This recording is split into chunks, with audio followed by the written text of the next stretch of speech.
Oh, haleluya Tuhan Yesus. Terima kasih Tuhan. Terima kasih Tuhan. Mari sejenak kita bersyukur kepada Dia, saudara. Haleluya. Oh Tuhan Yesus, kami bersyukur. Nyatakan cintamu kepada Dia, saudara. Tuhan Yesus, kami mengasihimu Tuhan. Tuhan Yesus, kami mengasihimu. Kami mengasihimu dengan segenap hati kami, dengan segenap jiwa kami, dengan segenap akal budi dan kekuatan kami. Kami mengasihimu Tuhan.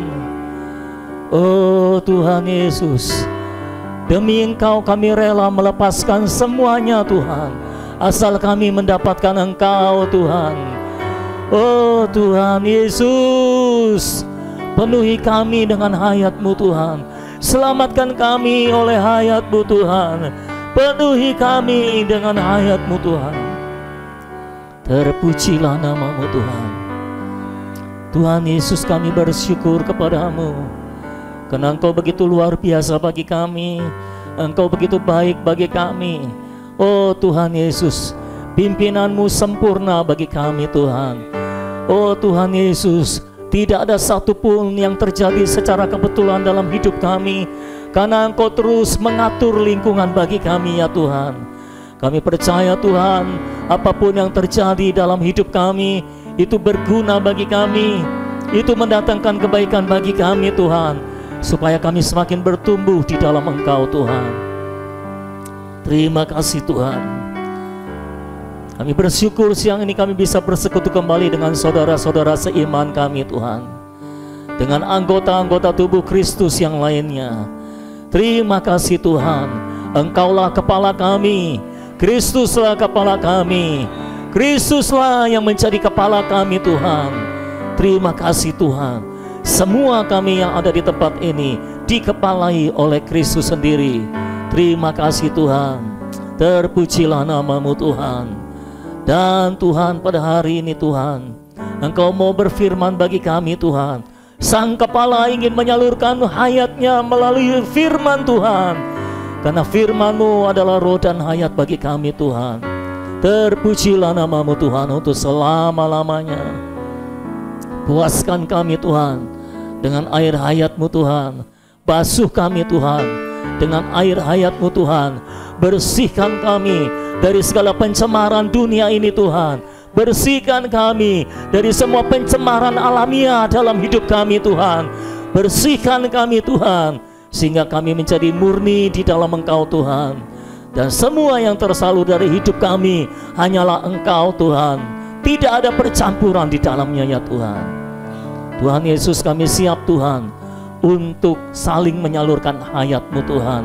Oh, pakai setiap kami Tuhan untuk berbicara bagi Engkau Tuhan, untuk menyalurkan hayat-Mu Tuhan. Kami adalah Tuhan seperti kabel-kabel listrik Tuhan, yang menyalurkan arus listrik kepada semua anggota tubuh yang lainnya Tuhan. Dan Engkaulah sumber listriknya Tuhan. Bekerjalah di dalam kami, bekerjalah melalui kami, melalui persekutuan hayat pada saat ini ya Tuhan, sehingga hayat-Mu tersalur secara penuh. Tuhan, tolong kami, setiap kami biarlah membuka hati untuk menerima penyaluran dari Allah Tritunggal. Terima kasih Tuhan. Kami berdoa dan kami siap bersekutu di dalam firman Tuhan. Dalam nama Tuhan Yesus, kami berdoa dan mengucapkan syukur. Dan semua kita yang siap bersekutu di dalam firman, sama-sama kita katakan amin. Haleluya. Puji nama Tuhan. Haleluya. Silakan duduk saudara-saudara. Haleluya. Hari ini kita sampai kepada Matius pasal 18. Masih di pasal 18 ayat 21 sampai ayat yang ke-35 saudara-saudara. Hari ini kita menghandle ayat 21 sampai 35. Bagi saudara yang tidak datang minggu-minggu yang lalu, supaya saudara tidak kehilangan jejaknya, saudara boleh melihat di channel YouTube-nya, di upload di sana, supaya saudara bisa mengikuti semuanya, sehingga saudara bisa menerima gambaran yang utuh dari seluruh kitab Matius ini. Ya, Matius 18 ayat 21 sampai 35 ini adalah tentang pengampunan, saudara-saudara. Itu sebabnya saya memberikan judul hari ini adalah prinsip pengampunan dalam kerajaan. Ya, ini berkenaan dengan kehidupan kita sehari-hari. Jadi saudara benar-benar harus memperhatikan semuanya supaya kita dipersiapkan untuk masuk dalam kekekalan yang akan datang.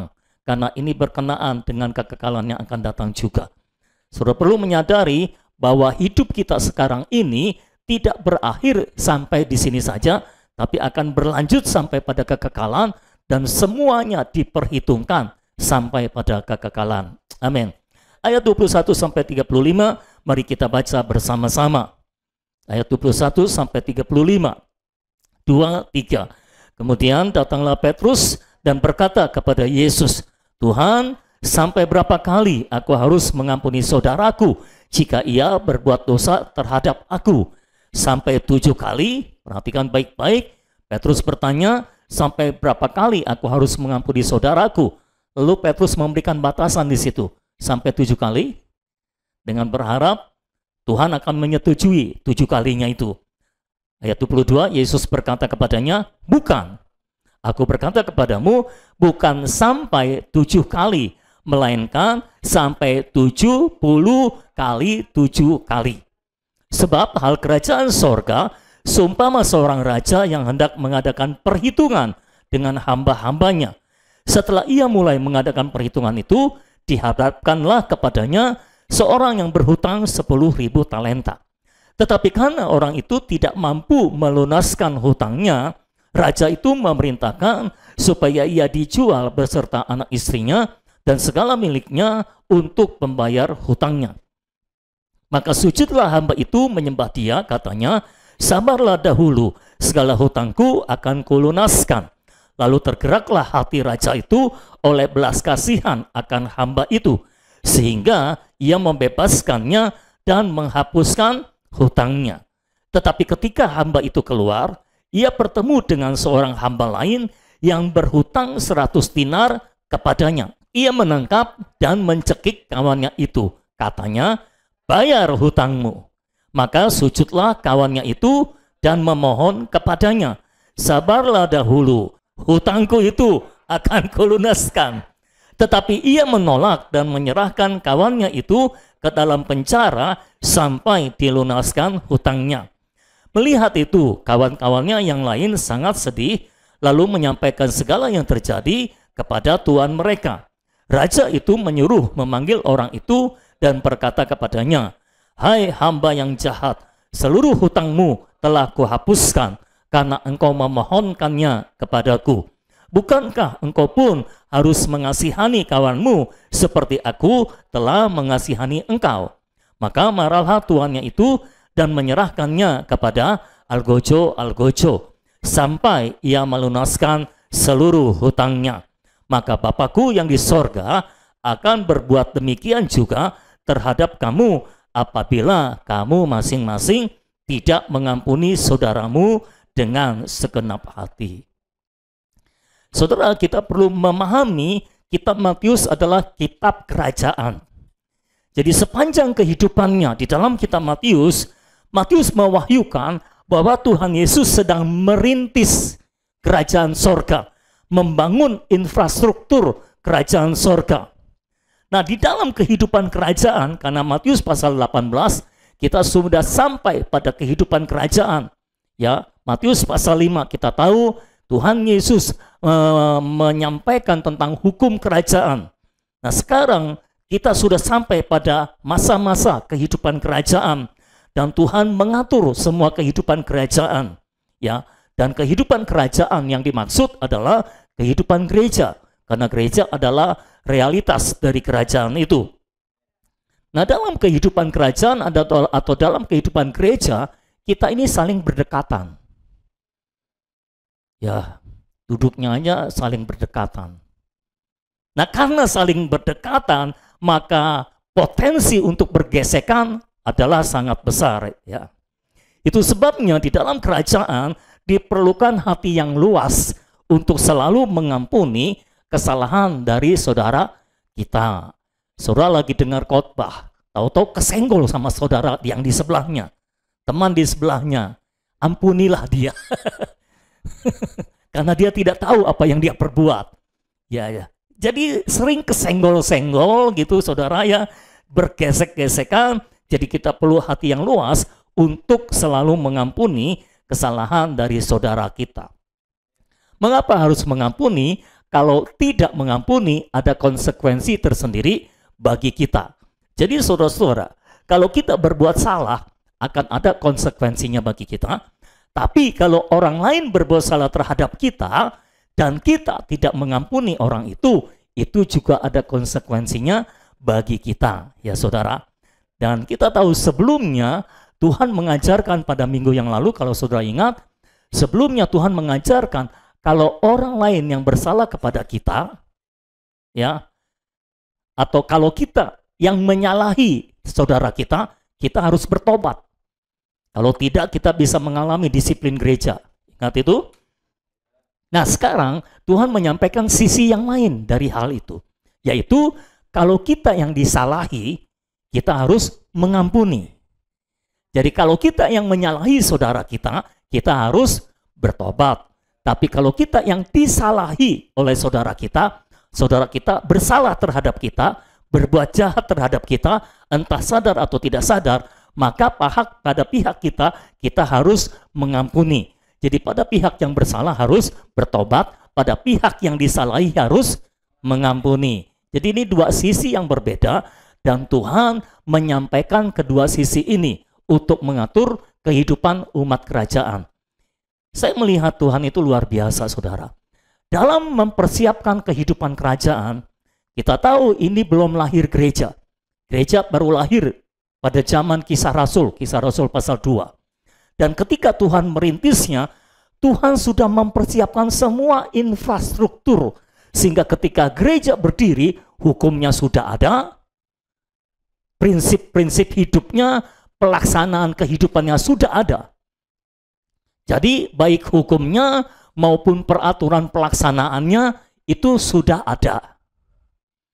Kan katanya untuk bisa menjadi sebuah negara atau sebuah kerajaan, pertama harus ada areanya, wilayahnya, lalu kedua harus ada rakyatnya, lalu yang ketiga harus ada hukumnya.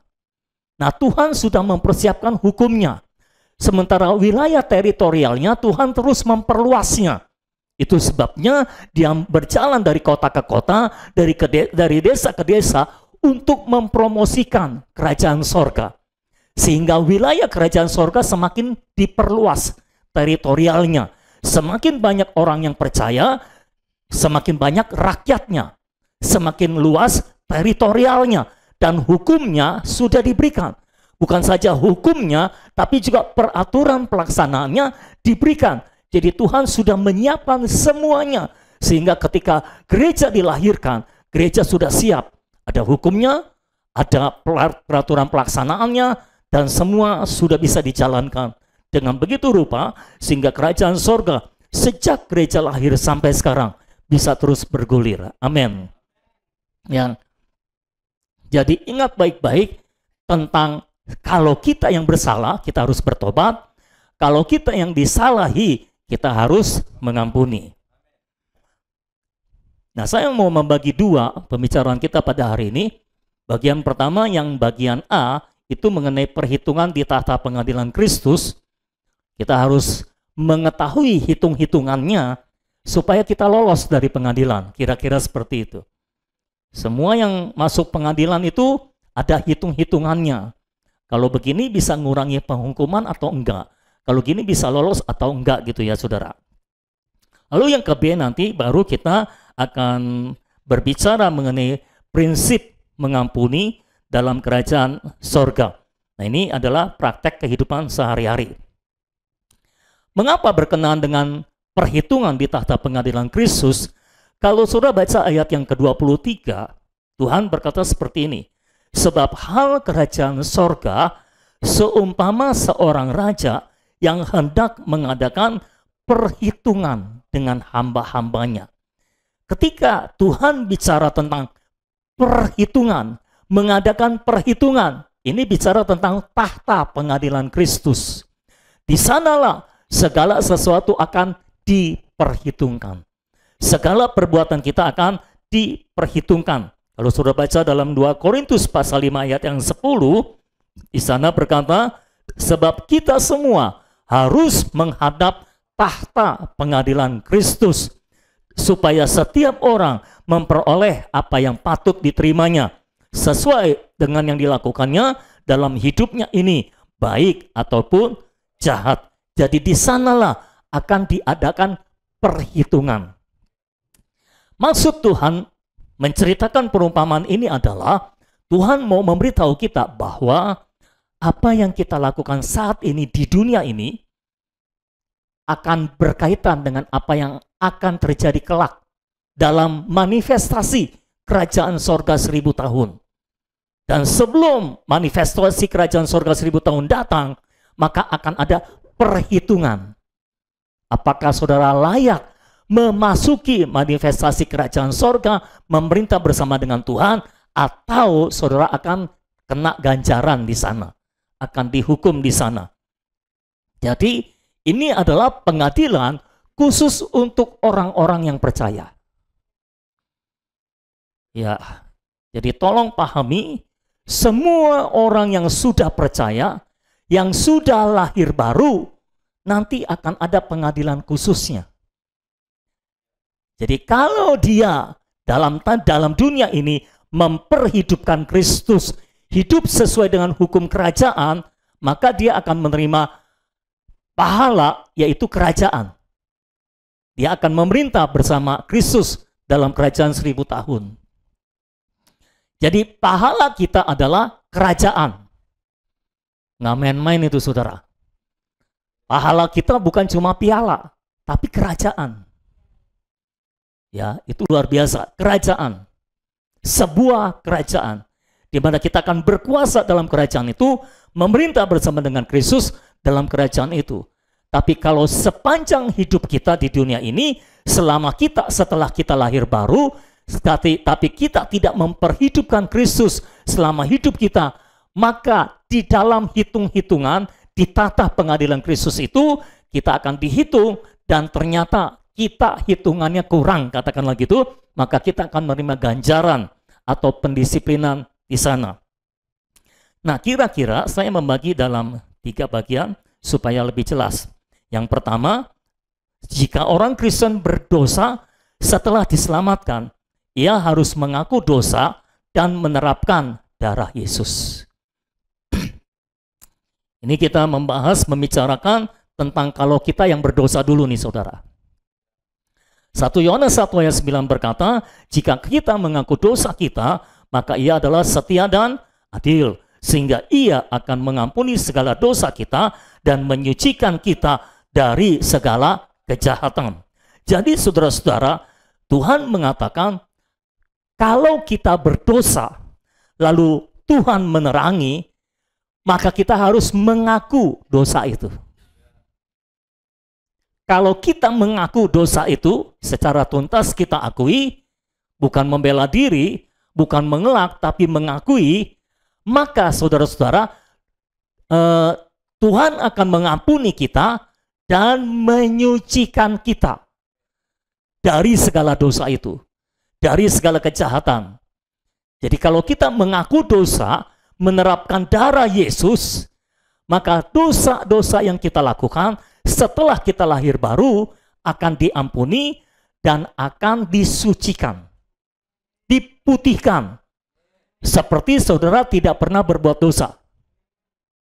Oke, katakanlah di sini saudara berbuat dosa nih. Ini sudah lahir baru ya. Ya, ketika lahir baru kan semua dosa masa lalu saudara sudah diampuni. Ya, sebetulnya semua masa depan juga diampuni, tapi dalam praktek kehidupan sehari-hari, setiap hari saudara juga harus mengalami pertobatan.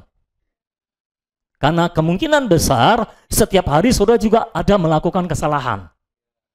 Ketika saudara bersalah di sini, saudara mengaku dosa, menerapkan darah Yesus, maka saudara diampuni, dan semua dosa yang saudara lakukan disucikan, dibasuh oleh darah Yesus, sehingga saudara putih kembali seperti tidak berdosa. Lalu kan saudara masih hidup nih. Kan nggak mau buru-buru mati kan? Masih hidup terus jalan. Ada dosa lagi nggak? Ada lakukan kesalahan lagi nggak? Saudara lakukan kesalahan di sini lagi. Tuhan tegur, Tuhan terangi. Saudara mengaku dosa lagi. Menerapkan darah Yesus. Diampuni lagi. Disucikan. Betul? Putih lagi, mulai dari nol lagi. Saudara seperti belum pernah berbuat dosa. Dosa yang lalu tidak diperhitungkan oleh Tuhan. Betul? Lalu saudara terus berjalan hidup kan? Jalan lagi. Ada dosa lagi nggak? Ada salah lagi nggak? Ada salah. Di sini misalnya saudara salah. Ditegur lagi oleh Tuhan, diterangi oleh Tuhan. Saudara mengaku dosa, menerapkan darah Yesus, diampuni, disucikan dari segala dosa, disucikan dari segala kejahatan. Ya, maka saudara suci kembali, mulai dari nol lagi di sini. Seperti orang tidak pernah berbuat dosa. Dan begitu seterusnya, kalau saudara mengaku dosa setiap kali bersalah dan menerapkan darah Yesus. Sekarang kita coba melihat peristiwanya kalau saudara tidak mengaku dosa. Saudara berbuat dosa di sini, berbuat salah di sini. Tuhan tegur, Tuhan terangi. Lewat hati nurani, lewat penerangan firman dan sebagainya. Pokoknya Tuhan terangi, Tuhan tegur, ini saudara bersalah, saudara berdosa. Ya, saudara tapi tidak mau mengaku dosa karena saudara merasa saudara tidak bersalah. Saudara mungkin berkata, Tuhan, aku tidak salah dong. Kan itu yang salah lingkunganku, misalnya kayak gitu. Aku memang dilahirkan gini, pokoknya saudara banyak alasan, saudara membela diri, saudara tidak mau mengaku dosa dan tidak mau menerapkan darah Yesus. Oke? Diampuni atau tidak? Loh ini nanya, diampuni atau tidak? Tidak, karena tidak mengaku dosa. Formulanya adalah jika kita mengaku dosa, maka kita diampuni dan disucikan. Betul? Tidak mengaku dosa, tidak diampuni. Oke? Dan tidak disucikan. Artinya dosanya masih ada nggak? Masih ada. Karena belum diampuni dan disucikan. Jalan lagi dalam hidup. Ada salah lagi? Di sini salah lagi. Diterangi lagi, ditegur lagi. Lewat perasaan roh, hati nurani, dan sebagainya. Tapi saudara kekeh, saudara tidak bersalah. Saudara membela diri. Alasan ini, itu, ini, itu. Saudara tidak mau mengaku dosa. Diampuni atau tidak? Yang tegas dong jawabnya. Maksudnya saudara jangan berharap diampuni kalau tidak mengaku dosa gitu loh. Pokoknya kalau tidak mengaku dosa ya tidak diampuni gitu. Tuhan itu tegas. Kalau saudara tidak mau mengaku dosa, ya, tidak mau menerapkan darah Yesus, tidak diampuni, tidak disucikan, berarti dosanya masih ada. Dosa yang pertama masih ada, dosa yang kedua menyusul. Katakanlah sudah ada dua, oke? Ada dua. Jalan lagi, salah lagi di sini. Tidak mau mengaku dosa lagi, diampuni atau tidak? Ini pertanyaan yang ketiga, yang keempat loh. Saudara masih belum jelas menjawabnya. Ya, cuma satu orang yang jelas. Ya, kalaupun satu orang itu lebih berteriak, enggak, tetap satu orang. Itu nggak menambah jumlah. Itu cuma bertambah keras suaranya, tapi tidak menambah jumlah orang. Yang saya maksudkan adalah jumlah orangnya, bukan jumlah suaranya. Di sini saudara tidak mengaku dosa lagi, diampuni atau tidak? Nah, itu maksudnya. Tidak diampuni, tidak disucikan. Berarti masih tersisa nggak dosanya? Masih ada nggak dosanya? Masih ada. Sekarang sudah 3. Dan begitu seterusnya. Kalau saudara tidak mengaku dosa, dosa saudara bertumpuk, terus menerus. Mungkin di dunia ini, saudara seperti tidak melihat konsekuensi yang terlalu signifikan. Terkadang seperti itu. Tapi ingat, Tuhan berkata, sekali waktu akan ada masa perhitungan. Nah, kalau saudara menghadap tahta pengadilan Kristus, dalam keadaan, ada keadaan yang pertama dan kedua kan, kalau saudara menghadap tahta pengadilan Kristus dalam keadaan yang pertama, ketika diadili, saudara dilihat catatan kehidupan saudara, dosa saudara tidak ada. Yang pertama ya tadi, karena sudah diampuni dan sudah disucikan. Tidak ada dosa yang tersisa karena sudah diampuni dan disucikan. Dengan demikian, saudara akan diberikan pahala, yaitu kerajaan.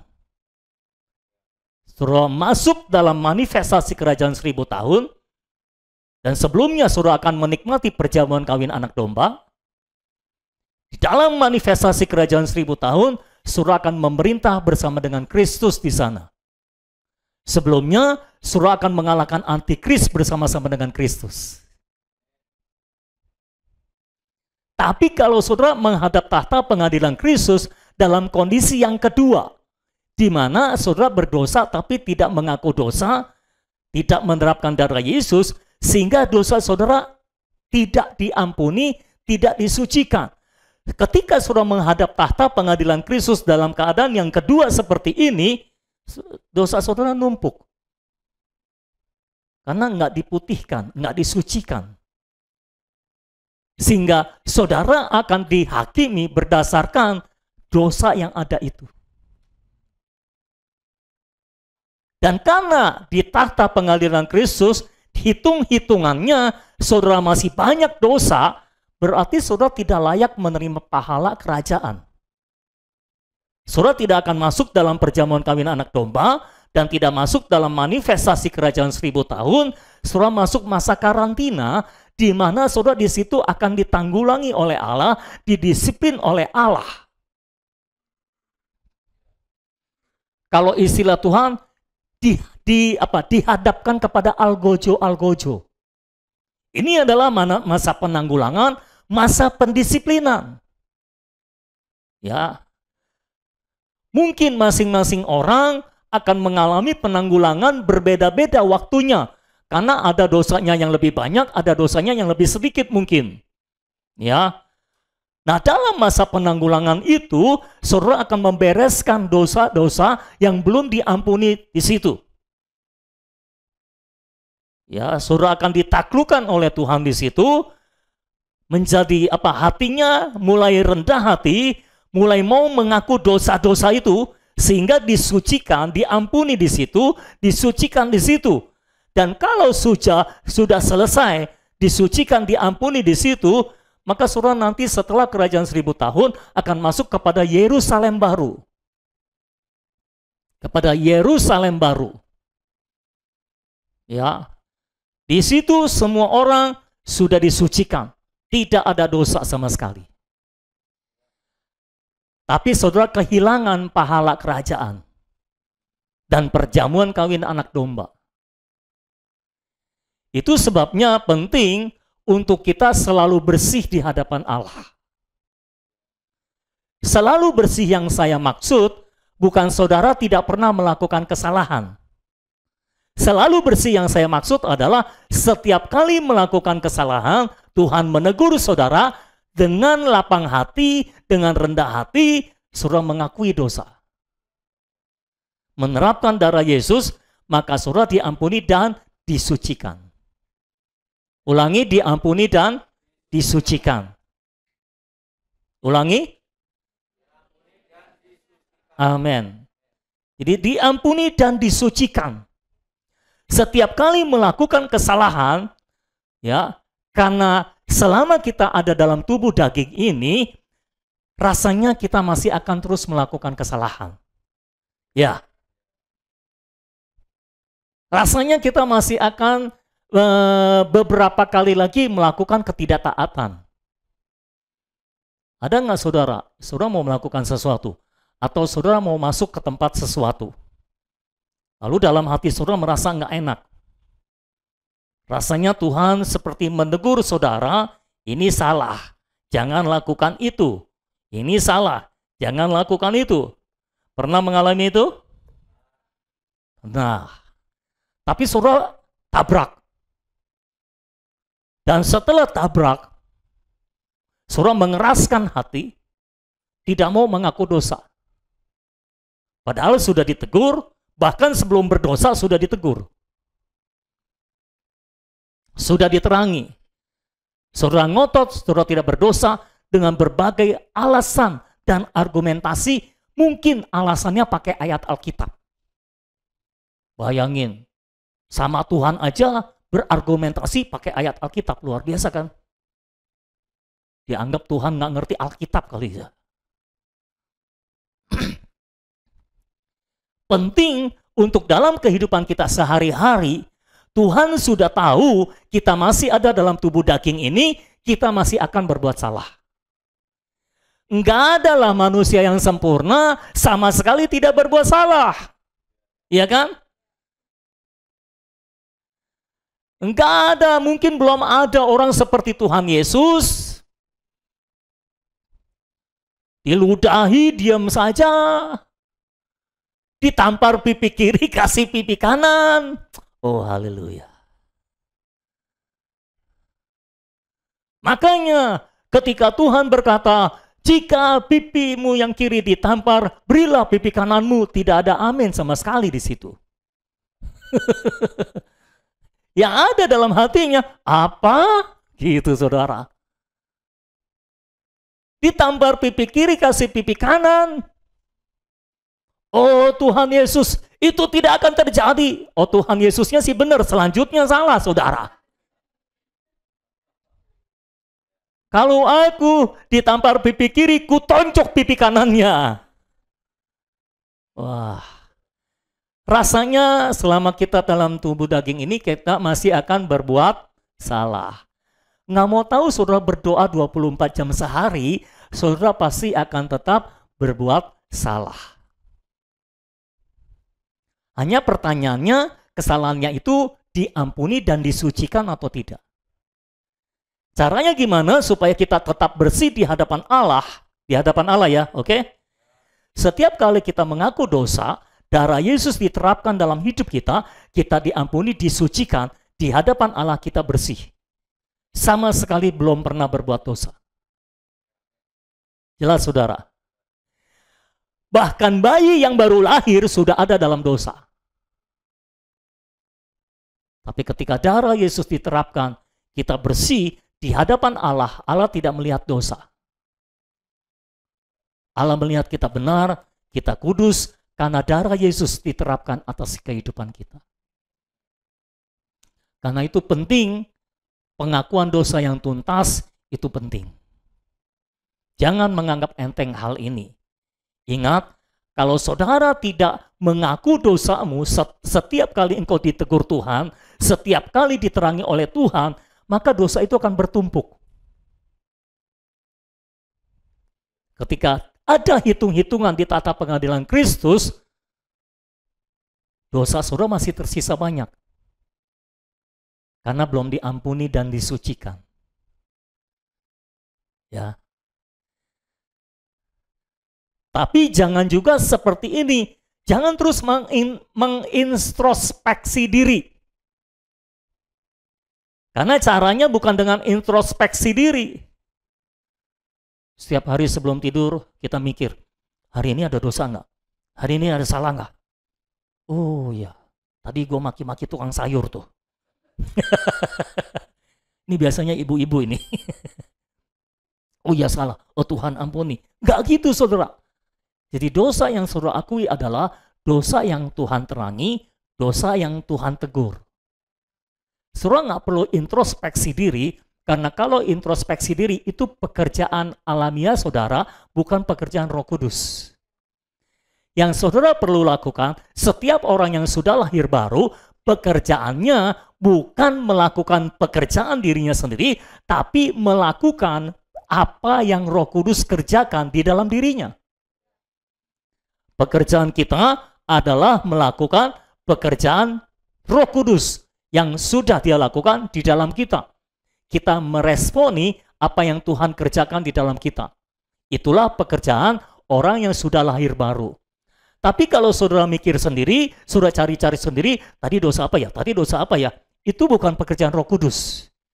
Itu pekerjaanmu sendiri dan pekerjaanmu tidak laku di hadapan Allah. Tapi setiap kali Roh Kudus berbicara, setiap kali Roh Kudus tegur saudara, Mungkin dengan suara yang sangat lembut seperti angin sepoi-sepoi, bukan seperti guntur menggelegar, tapi saudara harus mendengar suaranya yang lembut itu, getarannya di dalam hati saudara yang memberitahu saudara bahwa yang saudara lakukan ini salah. Berhentilah dan mengaku dosa, menerapkan darah Yesus, maka engkau akan diampuni dan disucikan. Ini banyak orang Kristen bilang gini, ya kalau begitu mah enak aja dong. Kita melakukan dosa terus diampuni disucikan. Saya tinggal jawab, ya memang enak. Loh, namanya juga jadi orang Kristen. Namanya juga jadi anak Tuhan, ya enak lah.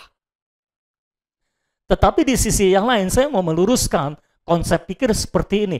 Enak dong kalau orang terus diampuni, berbuat dosa lagi, diampuni, berbuat dosa lagi, diampuni, berbuat dosa lagi, diampuni. Itu orang enggak kapok-kapok, harus dihukum supaya ada efek jerah.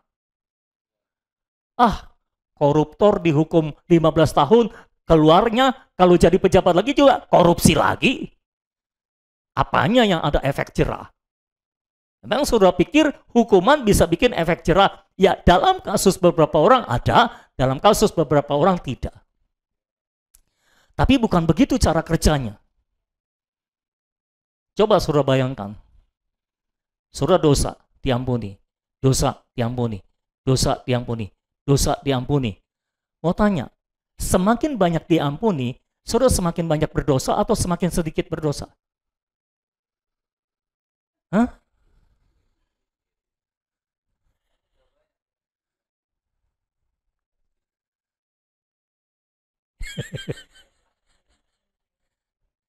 Iya. Dosa diampuni. Dosa diampuni. Dalam perjalanan, saudara bayangkan perjalanan hidup saudara, saudara rasanya akan semakin banyak berdosa atau semakin sedikit berdosa? Kalau saudara orang yang cukup normal, semakin banyak diampuni, saudara semakin tidak berdosa.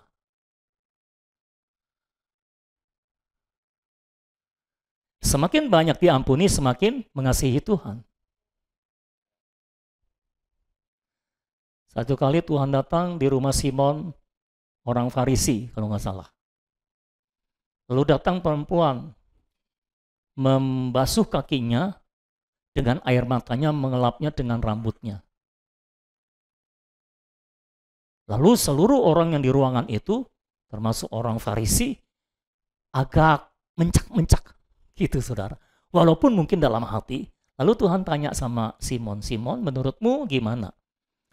Orang itu semakin banyak diampuni, orang yang semakin banyak diampuni semakin mengasihi, atau semakin sedikit diampuni semakin mengasihi? Dia menjawab, semakin banyak diampuni yang semakin mengasihi. Normalnya begitu. Ya kan? Katakanlah, siapa?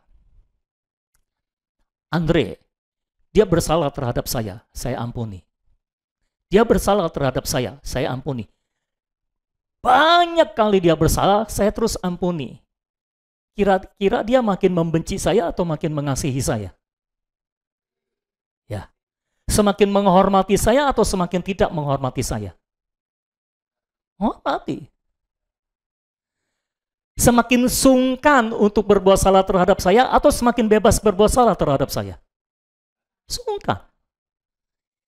Itu logika berpikir akal sehat.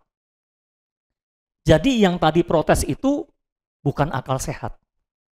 Enak dong, diampuni terus kalau berdosa, ya berdosa terus. Tidak akan seperti itu kejadiannya. Justru orang semakin banyak diampuni, semakin mengasihi Tuhan, semakin sungkan, semakin tidak ada keinginan untuk berbuat dosa lagi terhadap Tuhan. Saya nggak tahu apakah ada orang Kristen yang tidak normal, semakin dia banyak diampuni, semakin dia makin semangat berbuat dosa. Rasanya nggak ada. Jadi pikiran yang mengatakan, enak dong, semakin banyak diampuni, ya kita berbuat dosa terus saja karena diampuni terus. Itu pikiran alamiah. Itu pikiran manusiawi. Dan bukan yang terjadi yang sebenarnya. Jelas ya saudara ya? Jadi ada baiknya setiap hari ketika Tuhan terangi, ketika Tuhan tegur, lewat perasaan roh yang lembut, atau lewat terang firman, lewat teguran firman, ketika saudara dengar khotbah, saudara ditegur oleh Tuhan dan sebagainya, akui dosa, terapkan darah Yesus, saudara diampuni dan disucikan. Diampuni dan disucikan. Saya tidak ngomong tentang penghajaran Tuhan ya. Itu ada hitung-hitungannya tersendiri. Dosa ini sudah diampuni. Saudara ulangi lagi. Diampuni lagi karena mengaku dosa dan menerapkan darah Yesus. Lalu diulangi lagi. Akan ada hitung-hitungannya juga oleh Tuhan. Seberapa banyak pukulan yang harus saudara terima supaya saudara mengalami perubahan. Pengudusan. Ya. Jadi itu mengenai salah kita. Kalau kita berbuat salah, itulah yang terjadi. Kira-kira ketika ada di tahta pengadilan Kristus. Semua paham apa yang disampaikan di bagian ini? Oke, sekarang yang kedua, jika orang Kristen bersalah dan memberontak terhadap gereja. Jadi tadi adalah kesalahan yang umum, ini kesalahan yang spesifik terhadap gereja, dosanya atau salahnya. Nah, jika kita bersalah dan memberontak terhadap gereja, kita harus bertobat dan tunduk pada otoritas gereja. Perhatikan baik-baik, jalan keluarnya bukan mengaku dosa. Jalan keluarnya adalah bertobat dan tunduk pada otoritas gereja. Jadi jalan keluarnya berbeda. Jelas? Jadi jika orang Kristen bersalah dan memberontak terhadap gereja, ia harus bertobat dan tunduk pada otoritas gereja. Jalan keluarnya bukan mengaku dosa, tapi bertobat dan tunduk pada gereja. Kalau dia bertobat, dosanya akan diampuni pada zaman ini. Sehingga ketika dia menghadap tahta pengadilan Kristus, dosanya itu tidak akan muncul lagi. Karena sudah dihapus. Dan dia akan menerima pahala kerajaan.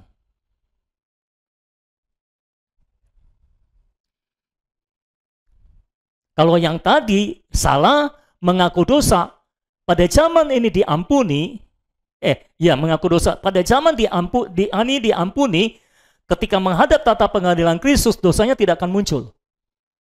Dan dia akan menerima pahala kerajaan.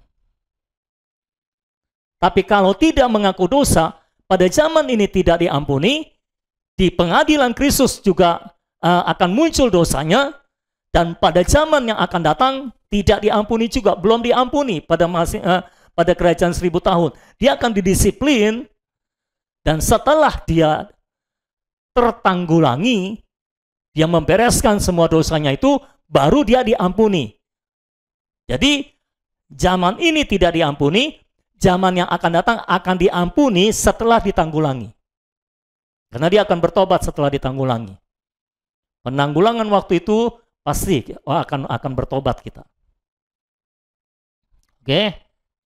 Jadi zaman ini tidak diampuni, zaman yang akan datang akan diampuni setelah ditanggulangi.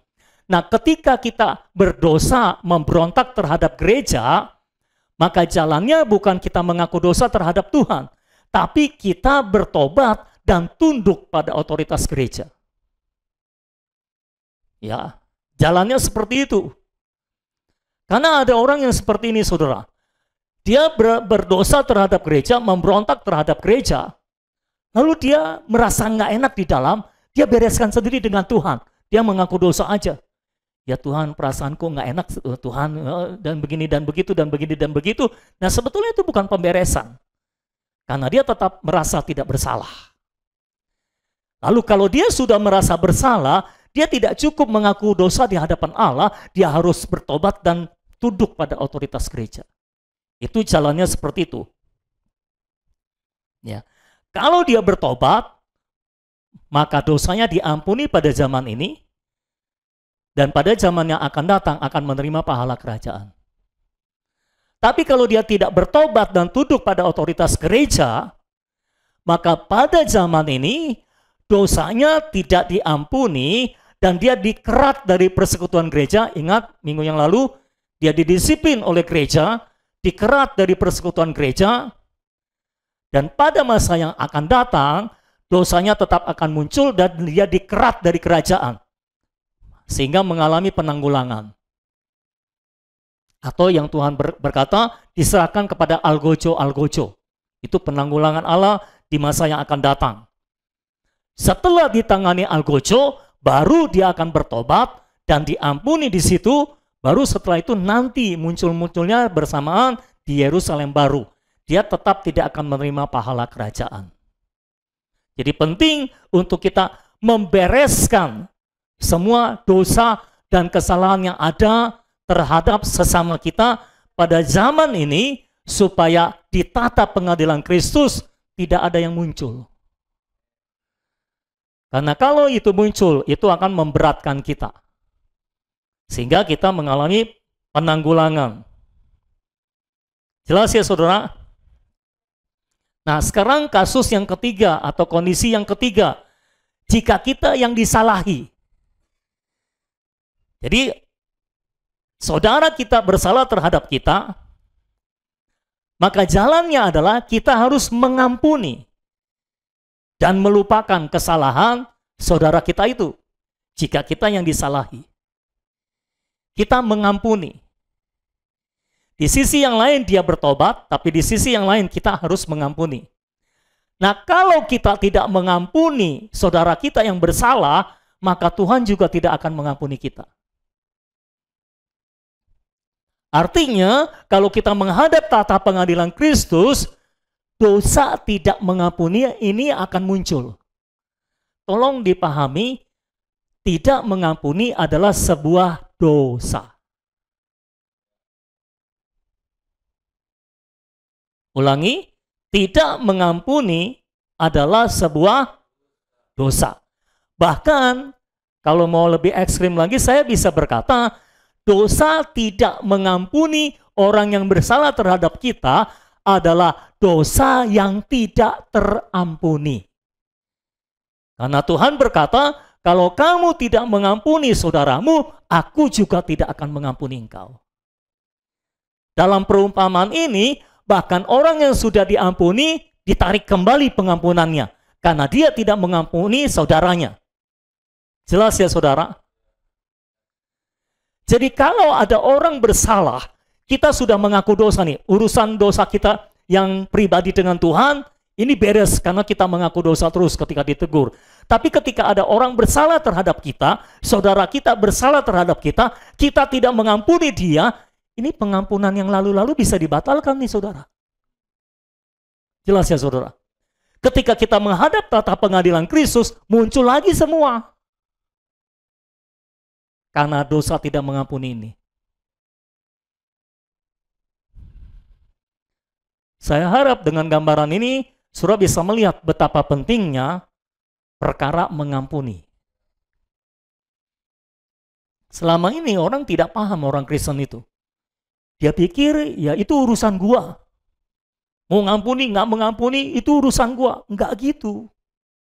Itu berkaitan dengan Tuhan, sangat berkaitan dan sangat berkaitan dengan kekekalan yang akan datang. Meskipun saudara terus mengaku dosa, beres dengan Tuhan, tapi kalau orang bersalah, saudara tidak mengampuni, ini bisa dicabut kembali nih semua pengampunannya. Kan di perumpamaan itu gitu, disuruh bayar lagi kan, sampai lunas hutangnya.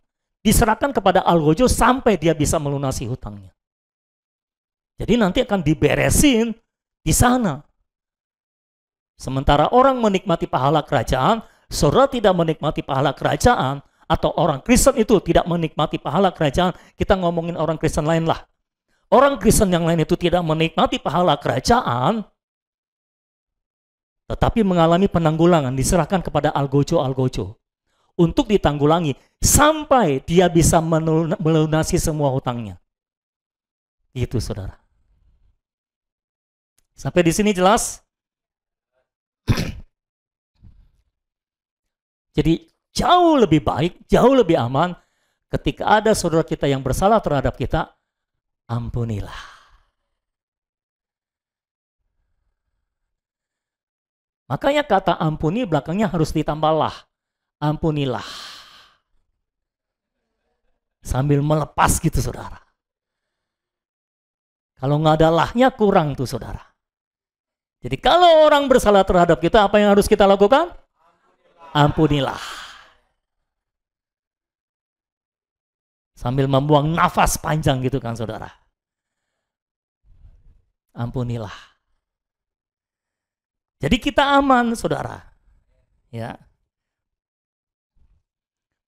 Jadi semua sudah paham mengenai dosa dan pengampunan, oke? Dihubungkan dengan tahta pengadilan Kristus dan kerajaan 1000 tahun nanti. Semua sudah paham? Kalau tidak paham catat saja, nanti ditanyakan setelah khotbah ini, oke? Oke, sekarang kita masuk kepada prinsip mengampuni dalam kerajaan. Ini dalam pelaksanaan sehari-hari. Bagian B, prinsip mengampuni dalam kerajaan. Yang pertama, kita tidak pernah punya kemampuan untuk membayar kesalahan atau dosa yang telah kita lakukan terhadap saudara kita. Jadi tolong pahami, itu sebabnya usahakan jangan berbuat salah, karena kalau kita berbuat salah, kita tidak pernah punya kemampuan untuk membayar kesalahan kita. Kenapa? Dari contoh perumpamaan yang Tuhan berikan,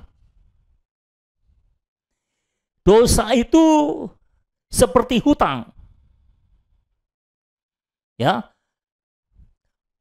Hutang yang tidak mampu dibayar. Ada dua contoh. Pertama, orang yang berhutang kepada raja. Kedua, orang yang berhutang kepada orang yang berhutang kepada raja ini. Saudara harus perhatikan baik-baik supaya ngerti. Orang ini berhutang, si A berhutang kepada raja, dan si B berhutang kepada si A yang berhutang kepada raja. Jadi orang ini bersalah kepada si A, si B bersalah kepada si A lebih banyak salah kepada raja. Dan kesalahan dan dosa itu diperumpamakan sebagai hutang. Hutang yang tidak mampu dibayar. Si A tidak mampu membayar kepada raja, si B tidak mampu membayar kepada si A. Jadi kesalahan kita itu seperti hutang yang tak terbayarkan. Artinya ketika kita berbuat salah, kita tidak pernah punya kemampuan untuk membayar kesalahan kita. Itulah kesalahan, itulah dosa. Jangan menganggap kalau saudara berbuat salah, saudara bisa membayarnya. Tidak akan. Kita nggak punya kemampuan untuk itu. Itu sebabnya kesalahan kita ini tidak bisa kita bayar kepada orang yang kita hutangi. Kepada orang yang kita hutangi, betul ya? Kepada orang yang kepadanya kita berhutang, kita nggak mampu bayar. Jalan satu-satunya supaya kita tidak punya hutang adalah dengan cara diampuni oleh orang yang kita salahi. Kayak gitu. Si A berhutang kepada raja, jalan satu-satunya dia harus diampuni oleh raja karena dia tidak punya kemampuan untuk membayar hutangnya.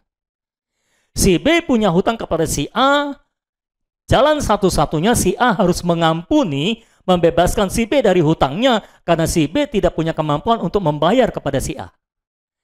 Jelas ya saudara? Jadi kesalahan atau dosa adalah sesuatu yang tak terbayarkan. Tidak bisa kita bayar. Maka jalan satu-satunya kita harus minta ampun. Kita bersalah terhadap Tuhan. Kita nggak bisa bayar. Kita harus minta ampun sama Tuhan dan Tuhan mengampuni. Baru kita bebas dari hutang. Dosa dan kesalahan itu adalah seperti hutang yang membebani kita yang kita tidak pernah bisa bayar. Jelas ya? Karena ini hal yang belum banyak dimengerti oleh orang Kristen, saudara-saudara. Ya.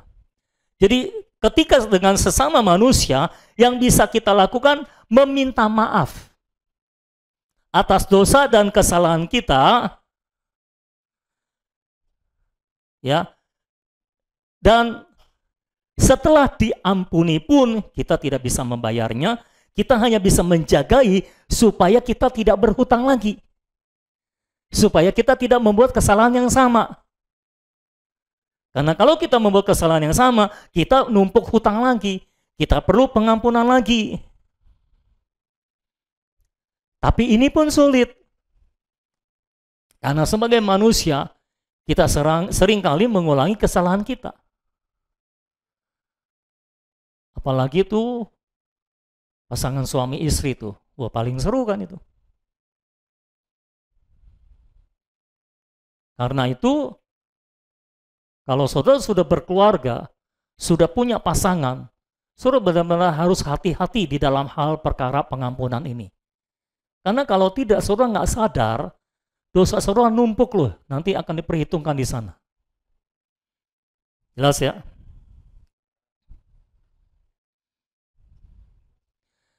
Jadi paling banter kita minta maaf, dan setelah dimaafkan kita menjaga diri kita supaya tidak membuat kesalahan yang sama lagi. Tapi ini pun sulit.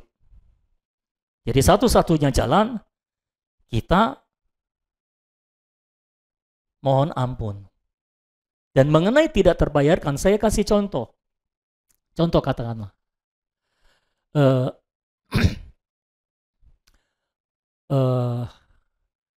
Boleh contoh Eko dan Aci ya?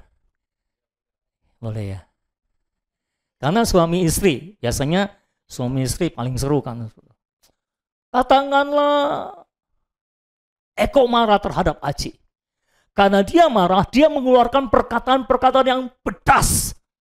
Lebih pedas daripada cabai rawit. Dan ingat, Aci adalah seorang wanita. Dia mendengar perkataan-perkataan yang pedas, sakit hati kan. Gitu kira-kira saudara. Setelah itu reda.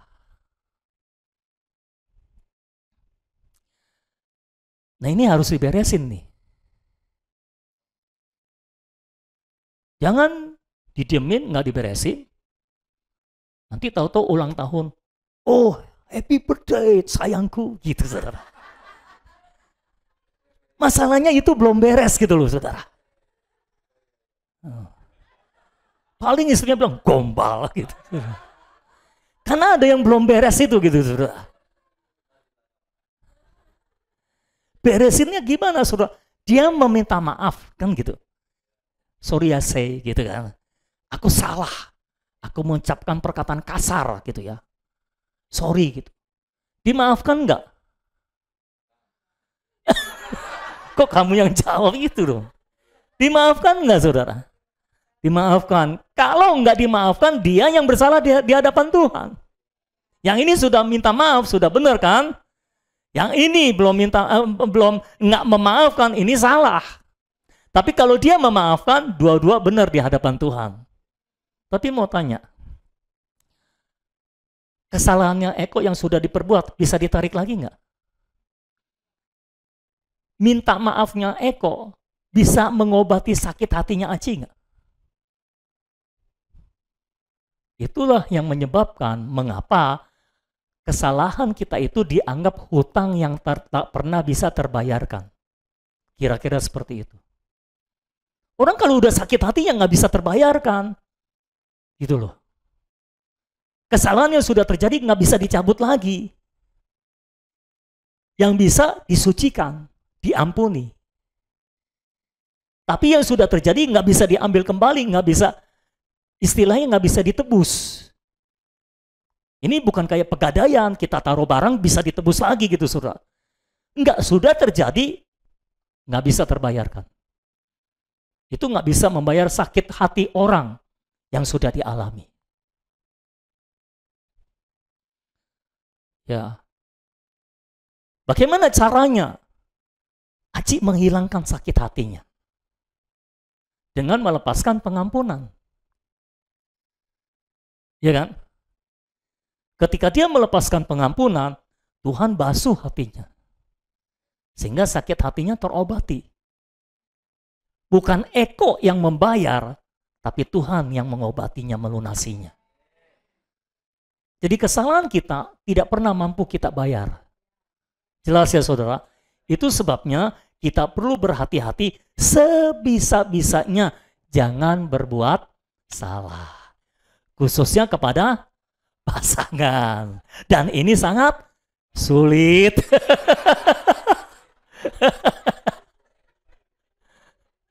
Bukan baik, ini sangat sulit, saudara. Oh, bahaya, ya. Ini sangat sulit. Karena tiap hari kita ketemu, tiap hari kita ngobrol, tiap hari kita ribut, tiap hari kita saling singgung menyinggung, saat kita salah ngomong, orang tersinggung, dan sebaliknya. Makanya kalau sudah punya pasangan, perlu jadi orang yang luas hatinya untuk mengampuni. Kalau saudara kurang luas hatinya untuk mengampuni, engkau hidup sengsara banget.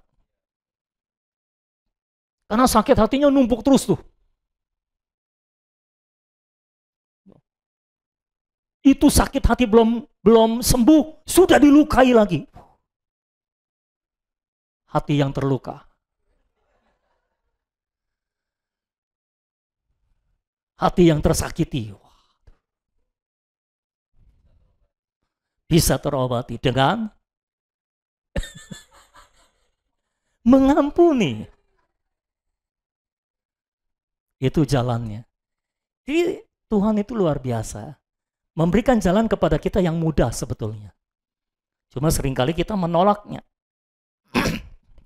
Yang kedua, mengampuni adalah membebaskan saudara kita dari kesalahan yang ia perbuat dan membebaskan kita dari akibat kesalahannya itu. Setiap kesalahan selalu ada akibatnya. Ketika kita menyalahi orang lain, akibat kesalahan itu seringkali ditanggung oleh orang lain yang kita salahi itu. Bukan oleh kita. Dia yang sakit hati, dia yang kepahitan, dan sebagainya. Kan gitu kira-kira. Ya saudara. Nah ketika kita disalahi lalu kita mengampuni, satu sisi kita membebaskan orang itu dari kesalahannya, lain sisi kita membebaskan diri kita dari akibat kesalahan dia. Akibat kesalahan dia, kita disakiti. Ya kan? Kalau kita tidak mengampuni, dia tidak bebas dari salahnya, kita tidak bebas dari sakit hati. Tapi kalau kita mengampuni, kita membebaskan dia dari kesalahannya, dan kita membebaskan kita dari akibat kesalahan orang itu. Jadi penting mengampuni itu, saudara. Sampai sini jelas? Jelas ya? Ingat, permintaan maaf kita tidak bisa melunasi hati yang tersakiti. Pengampunan akan membebaskan kedua belah pihak. Ini jalan yang luar biasa. Membebaskan kedua belah pihak. 3. Mengampuni itu berdasarkan berapa besar pengampunan Allah terhadap kita, bukan berdasarkan berapa besar kesalahan saudara kita terhadap kita. Seringkali kesalahan kita adalah kita punya konsep pikir kayak gini. Kalau dia kesalahannya kecil, kita ampuni. Tapi kalau dia kesalahannya besar, kita nggak bisa ampuni. Nggak gitu ceritanya. Dasar pengampunan kita bukan kesalahan dia. Tapi dasar kita mengampuni adalah seberapa banyak kita diampuni oleh Allah. Jadi dasar kita mengampuni adalah karena Allah terlebih dahulu mengampuni kita. Bukan karena dia salahnya besar atau kecil. Atau sudah berapa banyak dia bersalah. Kayak gitu. Sorry, kamu sudah 3 kali berbuat salah dan kali ini aku tidak bisa mengampuni. Wah, 3 kali. Petrus punya batasan yang lebih tinggi daripada kebanyakan kita, 7 kali. Mana 7 ini? 7 kali. Katakanlah batasan kita mengampuni sebanyak 7 kali. Tuhan bilang itu masih sangat kurang. Harusnya 70 kali 7 kali. Artinya tidak terbatas. Artinya berapa banyak pun dia berbuat salah, kita tetap harus mengampuni. Mengapa? Karena Allah terlebih dahulu mengampuni kita. Kalau Allah tidak mengampuni kita, kita tidak akan pernah bisa mengampuni orang lain. Percayalah. Dasar kita bisa mengampuni adalah kita begitu menghayati betapa kita sudah diampuni oleh Allah. Kita adalah orang yang terampuni, orang yang diampuni. Makanya kita juga menjadi orang yang mengampuni. Ya. Seperti orang yang suka ditolong, pada akhirnya dia akan menjadi orang yang suka menolong. Orang yang sering diampuni akan menjadi orang yang sering juga mengampuni. Jadi dasar kita mengampuni adalah karena Allah sudah terlebih dahulu mengampuni kita dan pengampunannya luar biasa besar.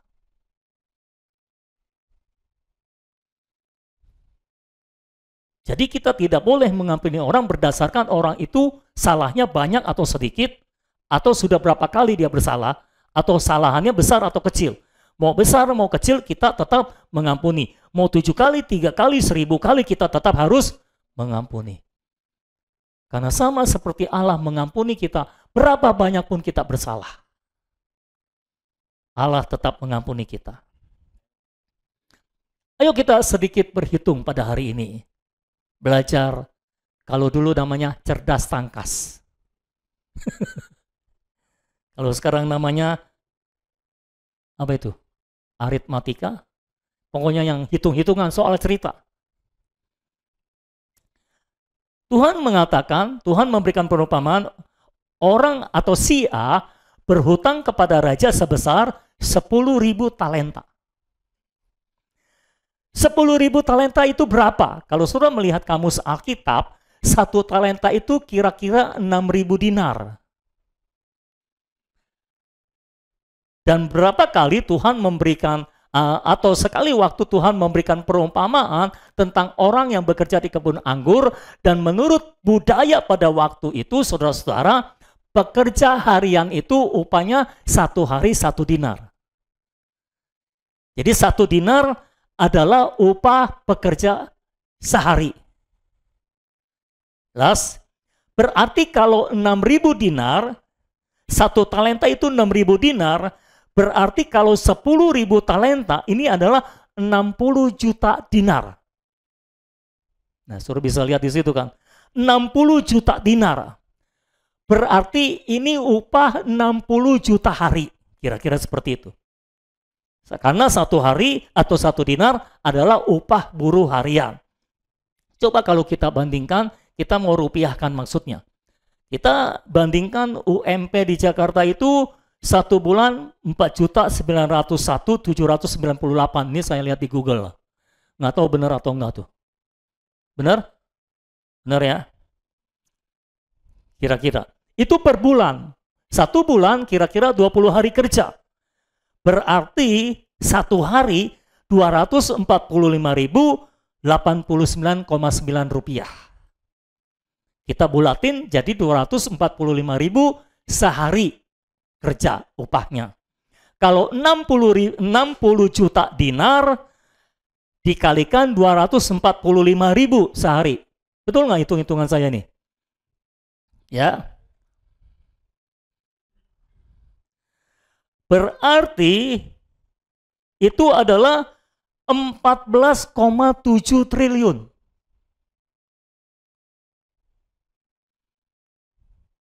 Ini kalau nolnya udah mulai berentet banyak begini kita mulai bingung nih. Kita nggak pernah menghadapi nol yang sebanyak ini gitu. 14,7 triliun kira-kira. Lalu si B berhutang kepada si A, temannya itu, berhutang 100 dinar kepada dia. 100 dinar kita kalikan 245.000, 24.500.000. Jadi kira-kira kalau mau dibandingkan hutangnya 100 dinar berbanding 60 juta dinar. Atau 24,5 juta berbanding 14,7 triliun. Lebih besar mana? Dan lebih besarnya jauh lebih besar. Mengapa Tuhan perlu memberikan perumpamaan ini? Untuk menyadarkan kita bahwa dosa yang kita lakukan terhadap Tuhan itu jauh lebih besar daripada dosa yang dilakukan orang lain terhadap kita. Betul nggak saudara? Orang lain terhadap kita itu kan cuma sekali-sekali kan berbuat salahnya kan. Ya kan? Satu-satunya orang yang punya potensi untuk berbuat salah terhadap kita setiap hari adalah pasangan kita. Itu potensi terbesar di situ. Tapi pasangan pun rasanya nggak setiap hari berbuat salah dong. Kayak gitu kira-kira. Dan kesalahannya jauh lebih kecil dibandingkan kita terhadap Tuhan. Jadi diukur dari kualitasnya, kesalahan orang terhadap kita jauh lebih rendah kualitasnya dibandingkan kualitas kesalahan kita terhadap Tuhan. Dilihat dari sudut banyak kecil, banyak enggaknya, banyak sedikitnya, kesalahan orang jauh lebih sedikit kepada kita daripada kita kepada Tuhan. Jelas ya saudara? Itu sebabnya ukuran kita mengampuni bukan pada kesalahan orang, tapi ukuran kita mengampuni adalah pada pengampunan Tuhan. Tuhan sudah mengampuni kita sebesar itu. Dan selayaknya lah kita mengampuni orang yang bersalah terhadap kita sekecil itu. Masa kita sudah diampuni 14,7 triliun, hutang kita dibebaskan. Lalu ada orang 100 dinar hutang kita cekek. Suruh bayar hutangnya.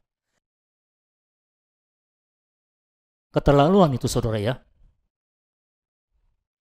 Jadi kalau orang tidak mau mengampuni itu menunjukkan kita belum memahami betapa besarnya pengampunan Tuhan terhadap kita. Ya. Atau kita tidak memahami betapa besarnya kesalahan kita terhadap Tuhan. Kasarnya adalah, kalau kita tidak mau mengampuni, kita ini orang yang kurang tahu diri. Makanya raja marah. Ketika dengar orang berhutang 100 dinar, dia nggak mau ampuni, sementara dia hutang kepada raja 60 juta dinar. Wah, itu keterlaluan kalau menurut raja, saudara. Ketika orang bersalah terhadap kita, kita tidak mau mengampuni, lalu raja tahu kita tidak mau mengampuni orang yang bersalah sekecil itu, di hadapan Tuhan, Tuhan akan bilang, wah kamu keterlaluan. Kamu sudah diampuni begitu hebat, tapi kamu tidak mau mengampuni kesalahan sekecil itu. Jadi hari ini, biarlah kita punya hati yang luas untuk mengampuni setiap orang yang bersalah terhadap kita. Yang keempat, mengampuni saudara itu berdasarkan belas kasihan, bukan keadilan. Jadi perlu disadari, mengampuni itu selalu berdasarkan belas kasihan, bukan keadilan. Tuhan mengampuni kita juga berdasarkan belas kasihan, bukan keadilan. Kalau berdasarkan tuntutan keadilan, ya kita akan dihukum. Tapi berdasarkan belas kasihannya, kita diampuni. Itu sebabnya, orang yang selalu menuntut keadilan akan sulit mengampuni. Gitu. Ketika dia mau mengampuni, selalu perhitungannya adalah, nggak adil dong. Dia sudah bersalah, dia sudah menyakiti hatiku. Aku harus menyakiti hatinya lagi. Gitu saudara. Ini tuntutan keadilan. Nah kita selalu itu menuntut keadilan. Untuk diri kita sendiri. Kalau untuk orang lain enggak. Tapi kita lupa. Kalau Allah menuntut kita berdasarkan keadilan, habislah kita. Tapi puji Tuhan, Allah membelas kasihani kita. Sehingga berapapun besarnya kesalahan kita, berapapun banyaknya kesalahan kita, Tuhan mengampuninya. Haleluya. Bilang terima kasih Tuhan dong. Ya. Karena tanpa pengampunannya, kita sulit untuk hidup saudara-saudara. Karena itu, ayo jadi orang Kristen, jangan jadi orang Kristen yang menuntut keadilan.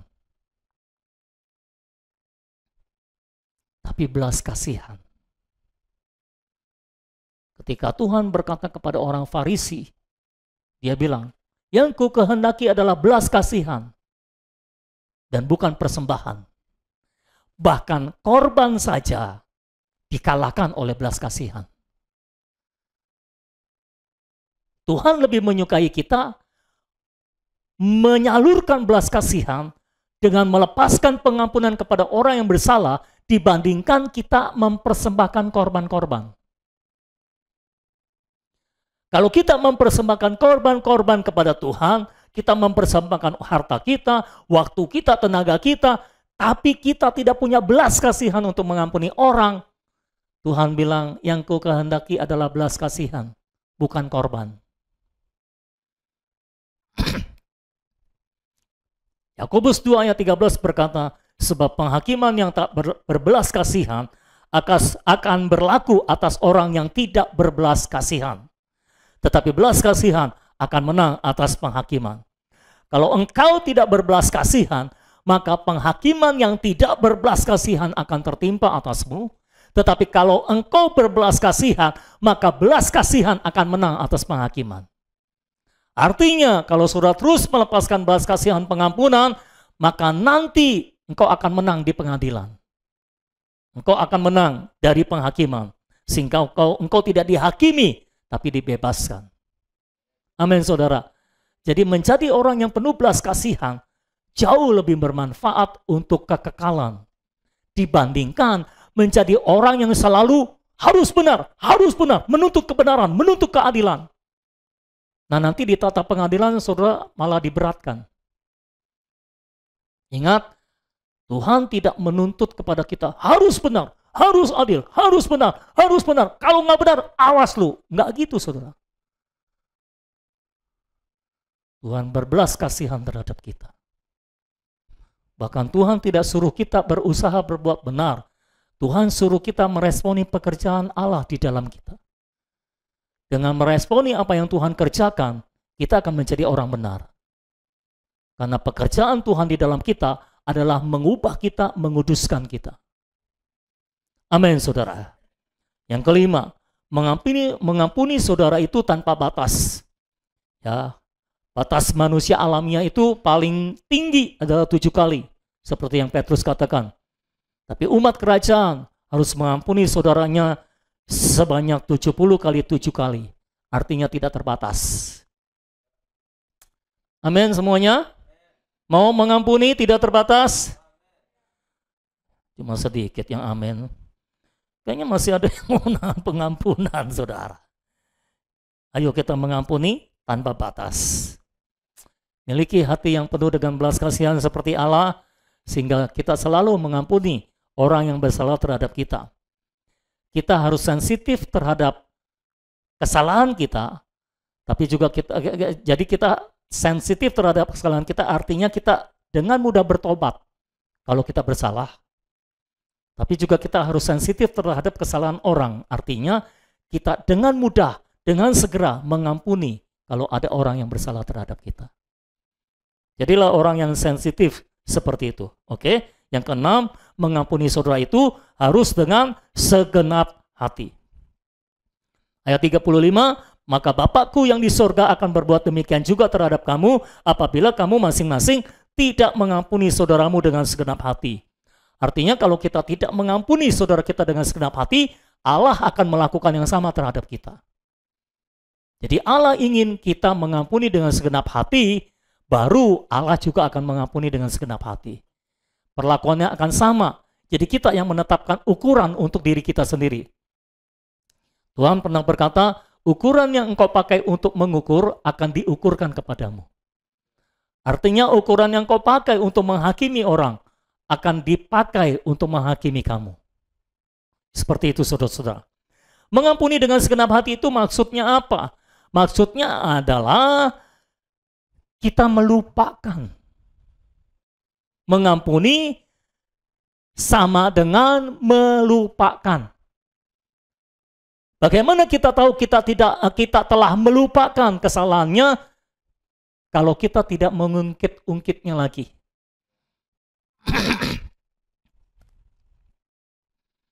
Kalau selama masih mengungkit artinya belum mengampuni kan? Karena belum melupakan kan? Ya.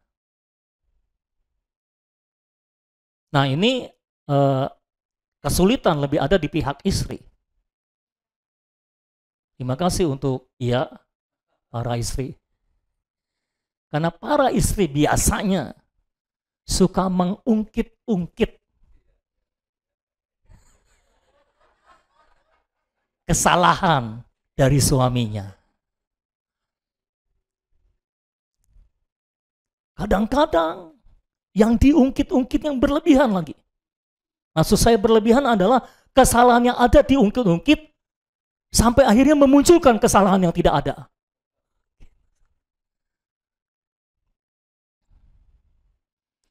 Hari ini ribut sudah saling memaafkan.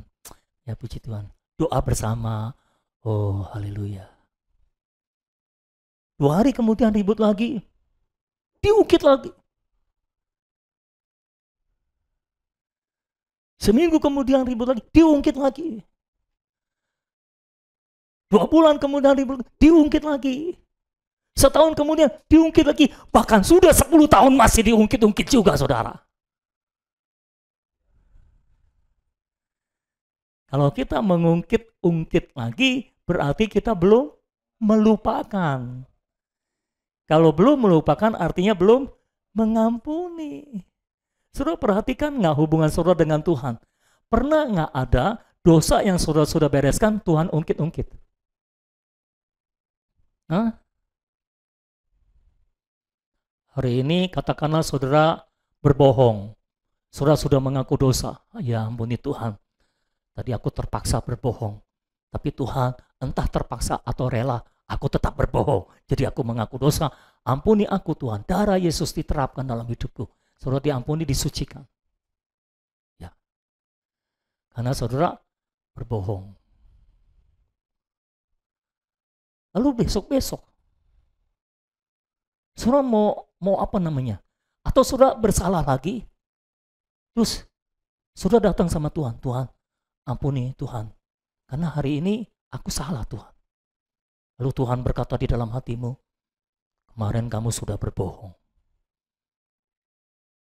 Hari ini kamu marah. Besok ngapain lagi? Tuhan nggak pernah kayak gitu. Semua dosa yang sudah diakui dilupakan. Yang diingatkan Tuhan itu dosa yang belum diakui. Karena itu harus dibereskan. Betul nggak saudara? Ayo ngaku. Semua saudara pengalaman kan? Punya pengalaman Kristen dong. Pernah enggak Tuhan ungkit-ungkit dosa masa lalu saudara? Pernah enggak? Nggak pernah.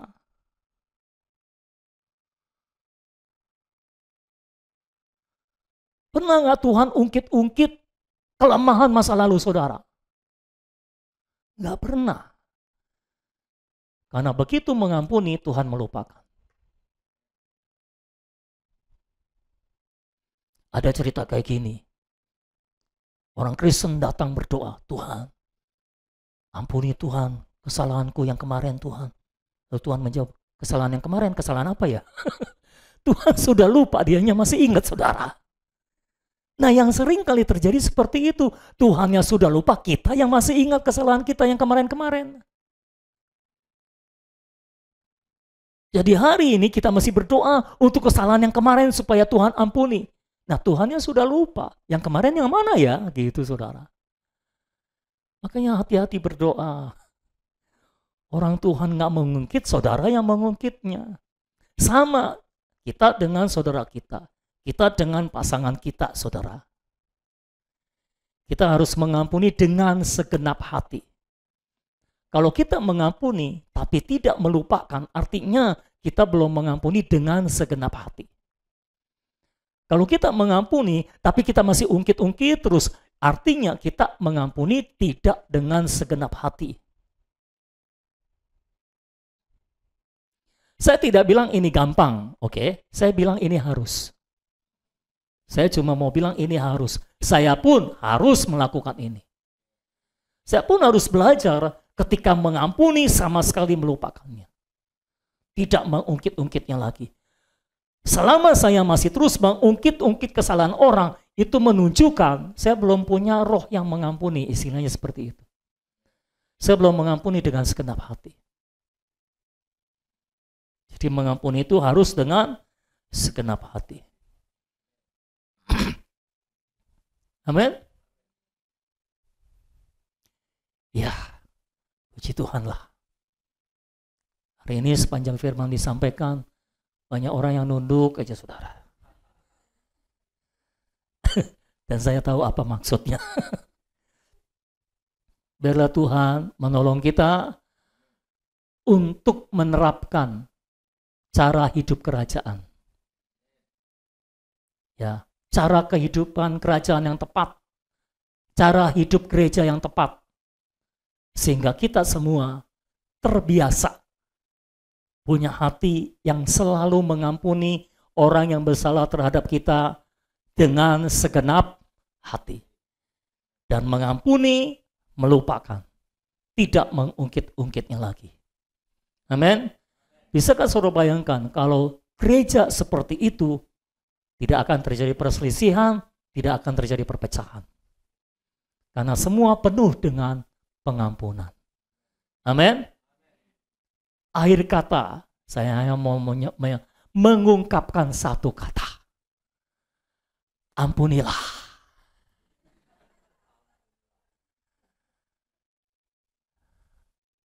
Amin. Tuhan Yesus, terima kasih buat firman-Mu. Kiranya Engkau bekerja di dalam hidup kami, menjadikan firman-Mu ini Tuhan benar-benar menjadi roh dan hayat bagi kami, sehingga kami bisa melaksanakan apa yang Kau sampaikan pada hari ini.